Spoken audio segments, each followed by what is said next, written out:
तो मित्रों, मैं जो है नक्षत्रों के बारे में बता रहा था कि 12 राशियों में 27 नक्षत्र होते हैं। और वो 27 नक्षत्र कौन कौन से हैं ये मैंने चार्ट में बिलो इसमें लिख दिया है। पहला है अश्वनी, फिर है भरणी, फिर है कृत्तिका, फिर है रोहिणी, फिर मृगशिरा, फिर आरुद्रा, फिर पुनर्वसु, फिर पुष्य, इसको पुख्य बोलते हैं, अश्लेषा, फिर मघा, फिर पूर्वा फाल्गुनी, फिर उत्तरा फाल्गुनी, फिर हस्त, फिर चित्रा, फिर स्वाति, फिर विशाखा, फिर अनुराधा, फिर ज्येष्ठा, फिर मूल, फिर पूर्वाषाढ़ा, फिर उत्तराषाढ़ा, फिर धनिष्ठा श्रवण, फिर धनिष्ठा, फिर शतविशा, फिर पूर्वा भाद्रपद, फिर उत्तरा भाद्रपद और रेवती। ये 27 नक्षत्र हैं।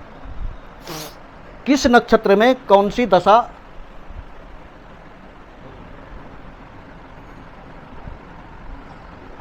ये जो है 27 नक्षत्र हैं। इन 27 नक्षत्रों में किस ग्रह की जो है दशा चल रही है, या हम जो है दशा को किस तरीके से बोले, तो सूक्ष्म भाषा में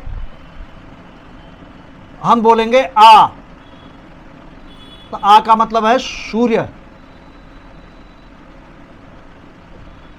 चम,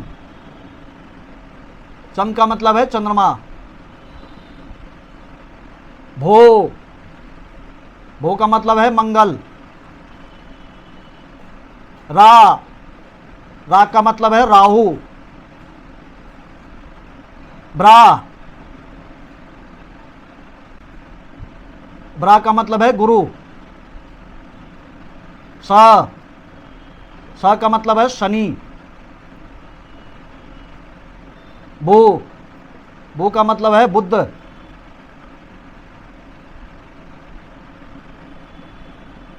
आचम भोरा ब्रासा भो के का मतलब होता है केतु, सु, सु का मतलब होता है शुक्र। तो इसको याद करने का तरीका है आचम्भोरा ब्रास भू केसु। ये जो है 9 ग्रहों के नाम हो गए, 1 2 3 4 5 6 7 8 9। हमने जो है छोटे सूक्ष्म भाषा में इसको बोला आचम्भोरा ब्रास भू केसु।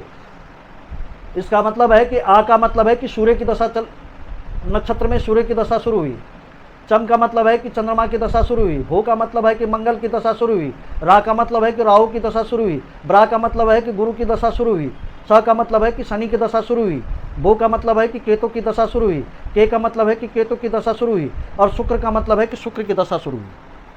तो यहाँ से जो है अश्विनी नक्षत्र से शुरू होता है। अश्विनी नक्षत्र में केतु की दशा शुरू होती है। भरणी में जो है शुक्र की दशा, कृत्तिका में सूर्य की दशा, रोहिणी में चंद्रमा की दशा, मृगशिरा में मंगल की दशा, और आरुद्रा में राहु की दशा, पुनर्वसु में गुरु की दशा, पुख्य में शनि की दशा, अश्लेषा में बुध की दशा, और मघा में केतु की दशा, पूर्वा फाल्गुनी में शुक्र की दशा,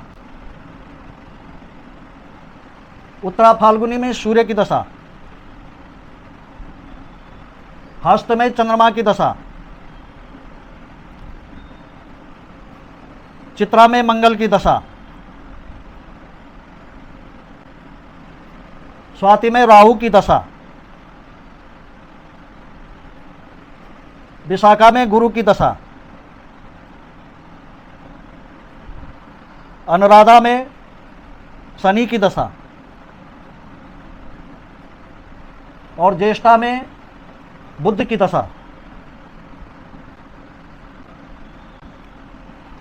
यहाँ मूल में केतु की दशा, पूर्वाषाढ़ा में शुक्र की दशा, उत्तराषाढ़ा में सूर्य की दशा, श्रवण में चंद्रमा की दशा, धनिष्ठा में यह है मंगल की दशा, उत्तराषाढ़ा में राहु की दशा, पूर्वा भाद्रपद में गुरु की दशा, उत्तरा भाद्रपद में शनि की दशा